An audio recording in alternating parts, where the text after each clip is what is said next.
Happy Mario Day! Every year on March 10th, I do a Mario related video on the channel, but I forgot to do one last year, so this year I'm making up for it by ranking every single Mario platformer.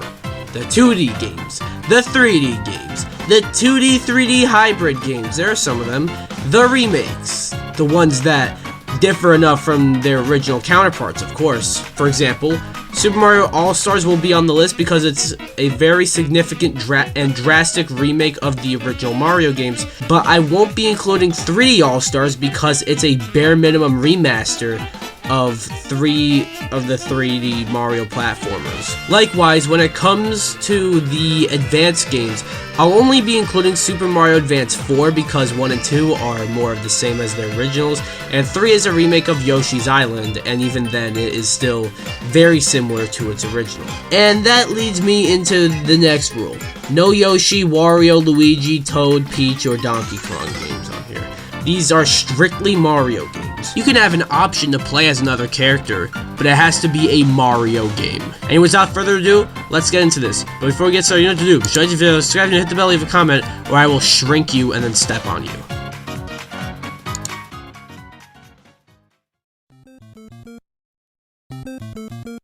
Super Mario Bros. 2 is notoriously a reskin of a Japanese Famicom game, Doki Doki Panic. This is because Nintendo thought that the actual Super Mario Bros. 2 was too difficult for Western audiences, but also too shit too, I guess. Given the name Super Mario Bros. 2 The Lost Levels, this game seems almost just like the original Super Mario Bros., except they tweaked the level design to be incredibly obnoxious and punishing for the sake of being punishing. It's not the hardest game in the world, and it's not pure bullshit like I Wanna Be the Guy or Dragon's Lair for NES, but you cannot tell me that putting that poisonous mushroom at the beginning of the first level, making it look exactly like a regular mushroom, is fair. Not to mention, it is way too similar to the first game in terms of visuals and music.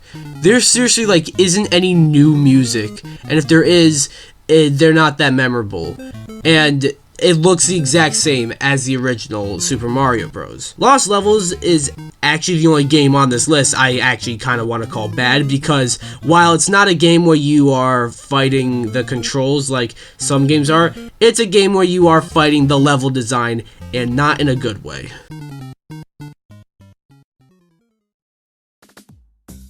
Now I actually remember playing Super Mario Run and having a lot of fun with it, but it's a mobile game and one that isn't really free to play but rather free to start. You can play the first world for free, but then you have to pay $10, and while it apparently made money, I don't like this move.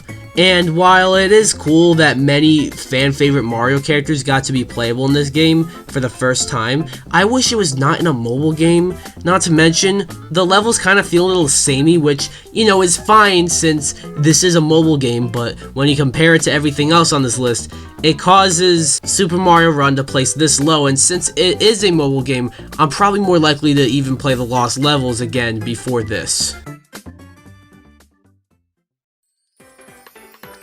Speaking of Lost Levels, New Super Mario Bros. 2 kind of has the opposite problem. You see, in New Super Mario Bros. 2, which is a very repetitive name when you really think about it, it has a serious reliance on coins. Everything's coins. You can turn entire levels into coins.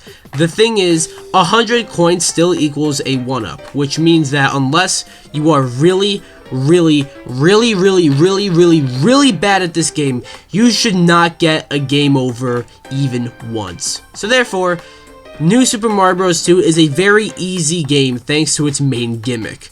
I don't hate the game. I actually remember playing the shit out of this game when I was younger. It might have even been the first game I've ever beaten, but that's cause it's just too easy. I've heard a lot of defenders for Super Mario 64 DS, and while I don't think it is nearly as bad as people say it is, it's definitely not that good. For one, and this is the main complaint with this game, but it can't be overlooked, the controls. I'm sorry, but the DS is not designed for a 3D platformer like this in mind. It is incredibly awkward controlling the game with the D-pad. That honestly sucks because there is a lot to this game. I'd say for a DS game, it looks really good, and being able to play as not just Mario, but also Luigi, Yoshi, and Wario is a splendid touch. But the main thing that saves Super Mario 64 DS for me is the mini-games. Those are so much fun. Unfortunately, I am ranking the platformers, like the Mario platformers, and as a platformer, I'll call Super Mario 64 DS disappointing.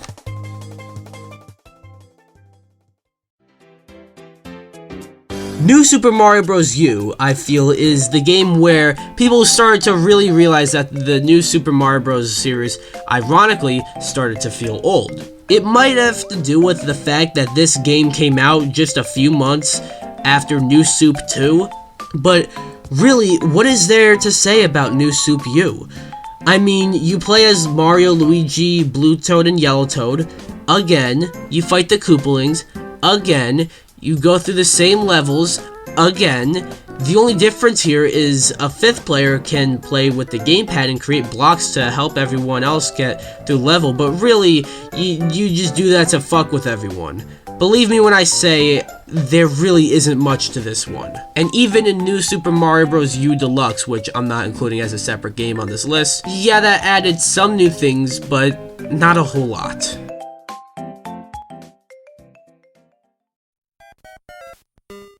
I feel like Super Mario Land is kind of an underrated Mario game.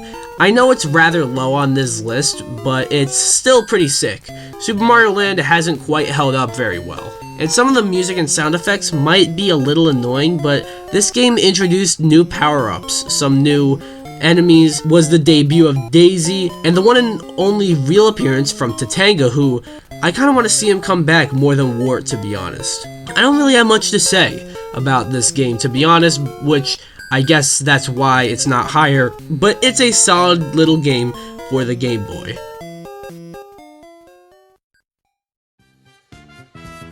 Kind of like how Super Mario Land is a solid little game for the Game Boy, Super Mario 3D Land is a solid little game for the 3DS. Now, I remember playing the shit out of this game when I was a kid, but in comparison to some of the other games later on in this list, it's perfectly fine. Super Mario 3D Land is almost like a stepping stone between the 2D and 3D Mario games. It's also a game with very gimmicky puzzles and is actually one of the few 3DS games to actually utilize the 3D. While I do have a lot of attachment to Super Mario 3D Land, as a Mario game, and especially a 3D Mario game, there are much better games out there, and this game kind of solidified Mario somewhat formulaic, and the series hadn't strayed away from this formula until Odyssey. But in retrospect, while nothing to light the world on fire, aside from PETA's world, you know what I mean, Super Mario 3D Land is a nice little game for the 3DS.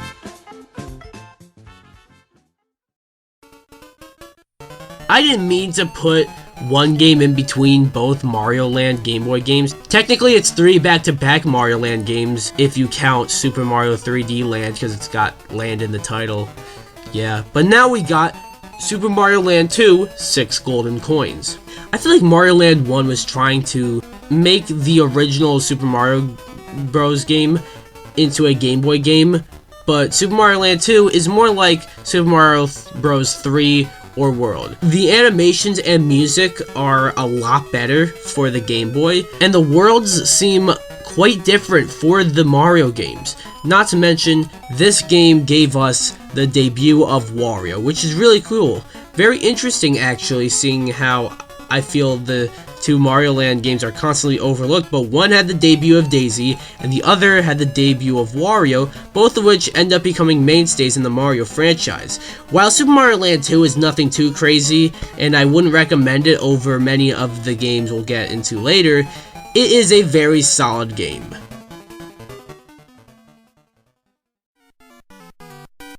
The Japanese version of Super Mario Bros. 2 might be the original Mario 2, but the US version of Mario 2 will always be the real one to me. And I know, they took a Japanese game known as Doki Doki Panic, brought it over to the US and gave it a Mario reskin, but this gave us our first playable appearance of Luigi, Peach, and Toad, and gave us the debut of enemies and characters like Shy Guy, Bob-omb, and Birdo. Sure, it's really different from the rest of the Mario games, as it's, like I said, a reskin of Doki Doki Panic. Instead of jumping on enemies to kill them, you jump on them, press a button to pick them up, and then throw them. There also aren't really any power-ups, so it is a huge deviation from the Mario games. But honestly, it's a really solid game in its own right. It does stick out like a sore thumb when put next to the rest of the franchise, but like I said, it's the real Mario 2 to me.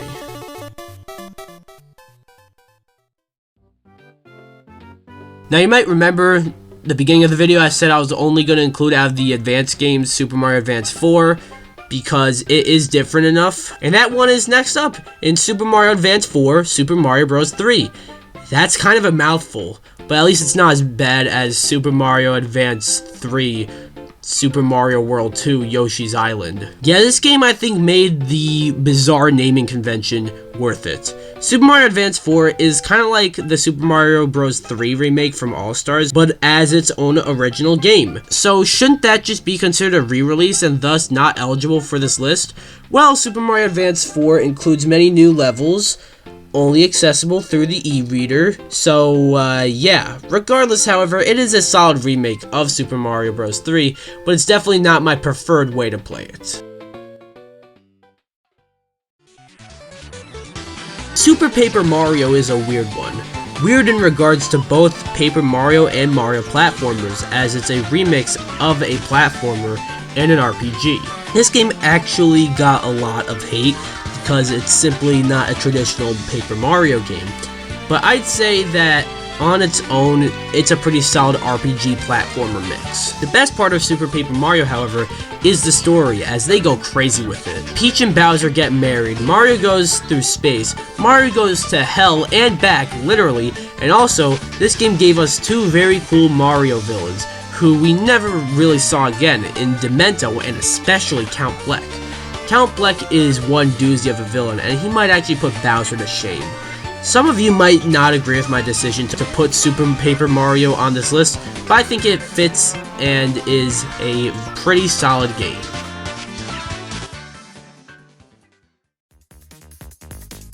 Super Mario Bros. 35 is tricky. This game is a solid way to celebrate Mario's 35th anniversary, but the fact that it got pulled makes it impossible to recommend. Pretty much, the premise to Super Mario Bros. 35 is you play the original Super Mario Bros. At the same time as 34 other people and see who lasts the longest. Tetris and Pac-Man of course did this, and you can maybe even argue that they did it better, but I think Mario is the most interesting one because it's a game with a beginning and an end. Like I said, Nintendo pulled this one on March 31st, 2021. I don't understand why they can't just let this one stick around and possibly update it throughout the years. Instead, it is a case of a game that is now lost media, which sucks. If it was still around and got supported, maybe it would have been higher.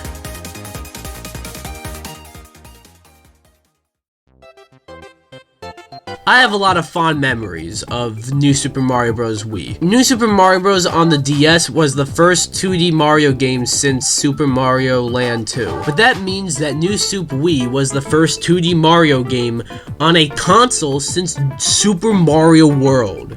This was before the New Super franchise grew stale, so this game is really good. The thing it does very well is the multiplayer, and the Yoshis make this game a lot of fun too. Overall, there isn't really a whole lot to say about this game, but it's one of the best games on the Wii.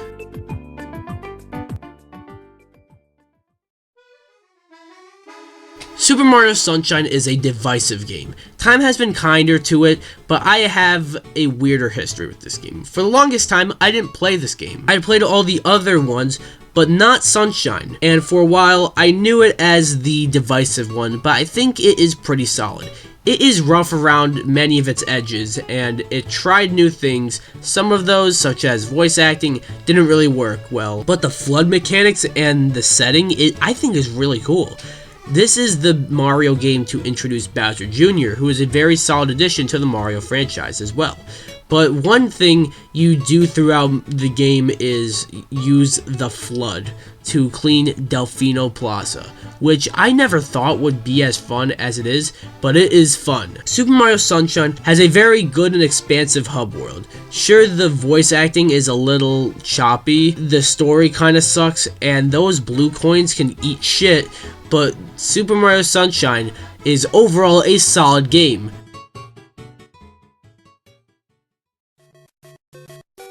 It's the one that started it all. The original Super Mario Bros. Has its place in video game history.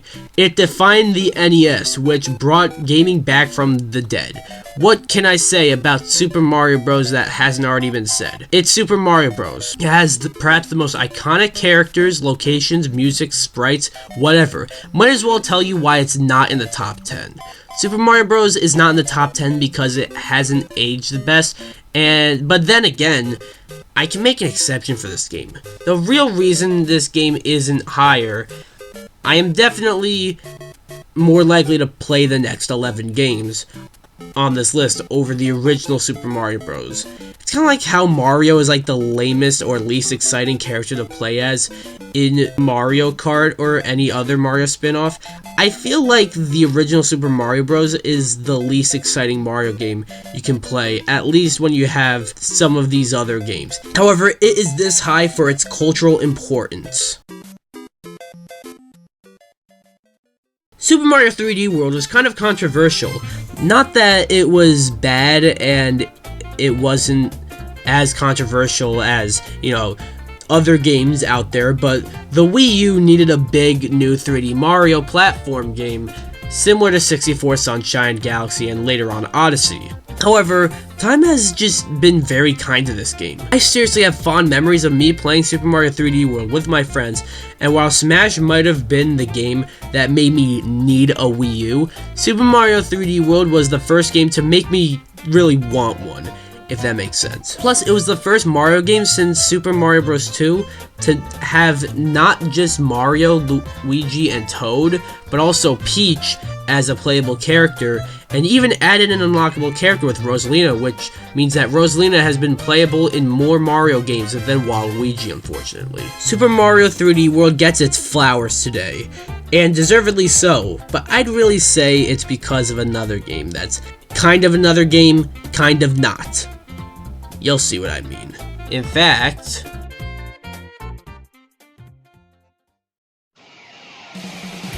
Super Mario 3D World plus Bowser's Fury. I wouldn't have included this game if it wasn't for Bowser's Fury, but the changes made to 3D World alone honestly makes it worth buying again, as while most Wii U to Switch ports are more, ports, this seems more akin to a remaster with some big changes. But Bowser's Fury basically takes Super Mario 3D World and brings it into an open world setting. This is exactly how I would imagine Super Mario 3D World as an open world would be. While the main gist of this game is you collect these suns to fight Bowser a few times, and then once you beat him a few times, you beat the game. I spent hours just going around this open world that reminded me a lot of Mario Odyssey. And those Bowser fights, holy shit. It doesn't matter that it's pretty much all Bowser's Fury is. Mario and Bowser having a giant Super Saiyan cat fight. As a Mario fan, this is awesome. I wanted to give to you, in the last part of your notes here, the significance spiritually of the number 10 in the Bible. I'll admit, New Super Mario Bros. Is this high for personal reasons. From as far as I can remember, New Super Mario Bros. For the DS is the first game I ever actually remember playing. And since this was the first game I ever played, at least in my memory, well, my interests would be very different today, and I might not have started this channel. I know I've mentioned this earlier, but New Super Mario Bros. Was the first 2D Mario game since Super Mario Land 2 for the Game Boy, and it was a nice reboot and spawned a new series that, while might have eventually grown stale, it was a nice return to form in New Soup 1. It's only number 10 because there really isn't much to this one, all things considered. It is a pretty by-the-numbers Mario game, but like I said, it was a nice return to form and also holds a special place in my heart.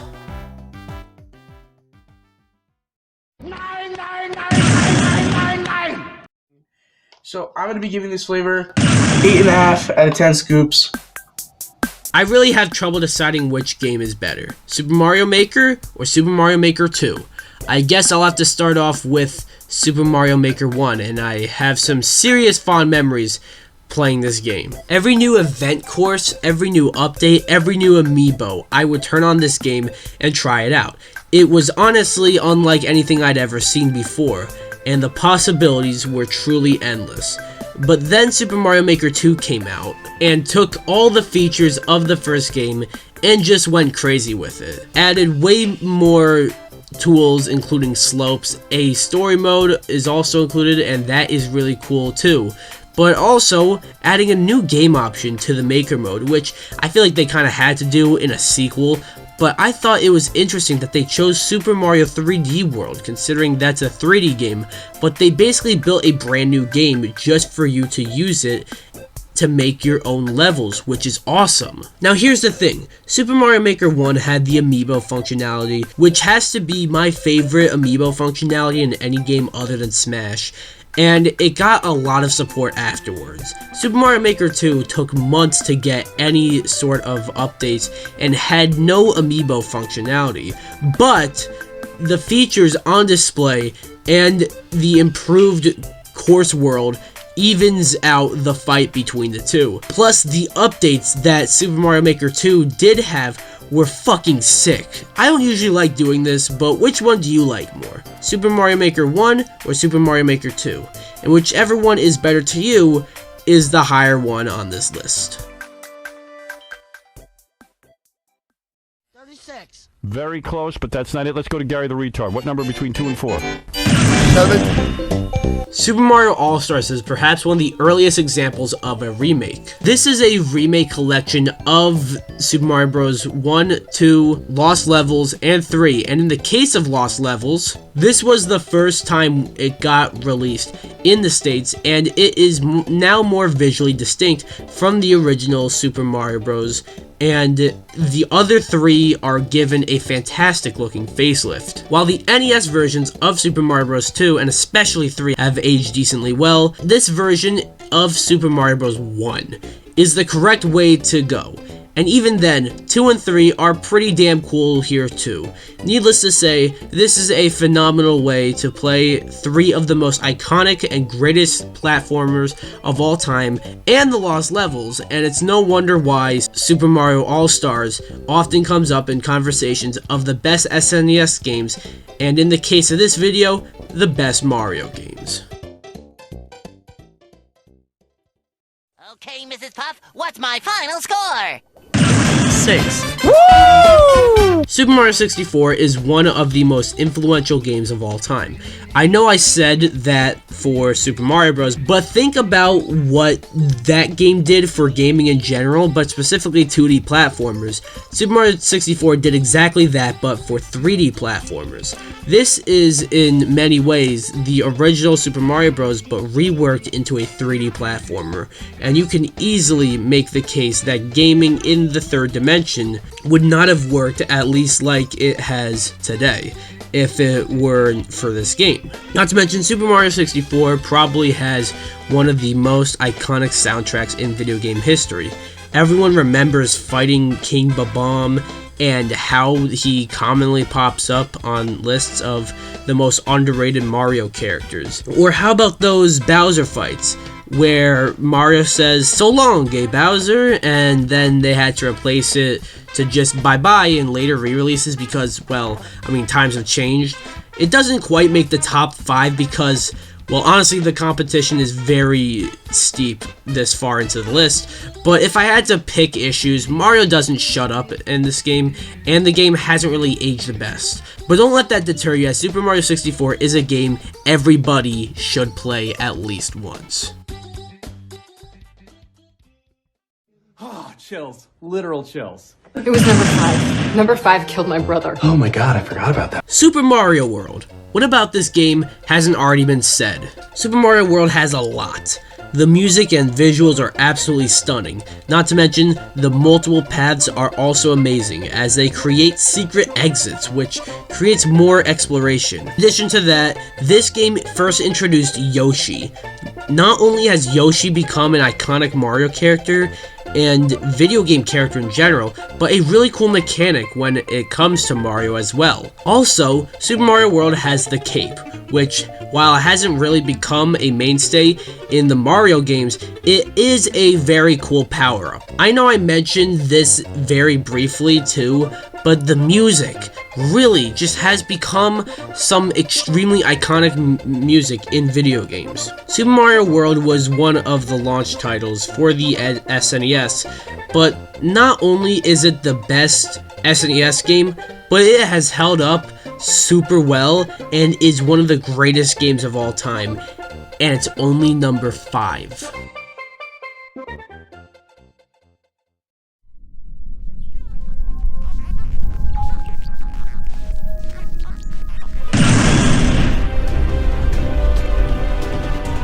Super Mario Odyssey was one of the first games ever released for the Nintendo Switch, and years later, it still holds up as one of the best. In fact, if it wasn't for Breath of the Wild, I feel like people would be saying it is the best game on the Switch. Many people have turned on this game over the years. They say it doesn't feel or look that much like a Mario game, but I remember before this game, the Mario franchise had kind of grown stale, and people really wanted to see a big new 3D Mario game that took Mario into a setting outside of the usual Mushroom Kingdom, like a Sunshine or a Galaxy.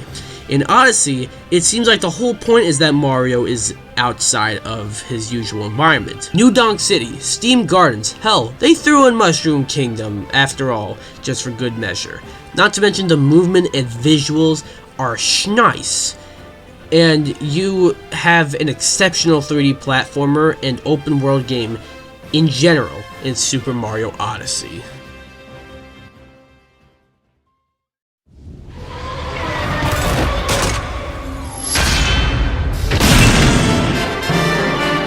Super Mario Galaxy is a game that was incredibly experimental and risky, but absolutely paid off. First of all, the idea of putting Mario in space actually opens up the door for many opportunities. There are already more different worlds you can explore in the space setting, and Nintendo sure did that. The mechanics and motion controls, which feel very nice, make the game feel very different to play from most Mario games.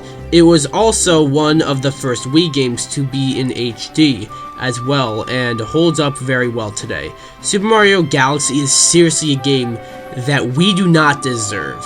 It has one of the best soundtracks, one of the best environments, some of the best visuals that still hold up so well today. Super Mario Galaxy is so good, it's the only 3D Mario game to get a direct sequel. And speaking of which, pencil do we take again? Number 2. Take a number 2. Looks like you took a big number 2. While Super Mario Galaxy is a marvel in almost every aspect imaginable, Super Mario Galaxy 2 manages to be a worthy follow-up and step up to the first game in every single way. It doesn't change a whole lot, but it really didn't need to. But they did add one new layer to the gameplay. Yoshi. All the fluid and perfectly floaty gameplay of Mario in Mario Galaxy 1 is present in Galaxy 2 with Yoshi. That's not mentioning the other mechanics along with the music and the level design. The music, for example, is probably on par with Galaxy 1, and the level design ain't too shabby either. Super Mario Galaxy 2 is a rare occasion where we get a direct sequel to a 3D Mario game. that speaks volumes to just how good Galaxy 1 is. But seeing just how good Super Mario Galaxy 2 is makes the thought of an Odyssey 2 somewhat a possibility. But if we can't get that, how about Nintendo re-releases this game? Well, regardless of that, Super Mario Galaxy 2 is a masterpiece, but there is just one more game to edge it out.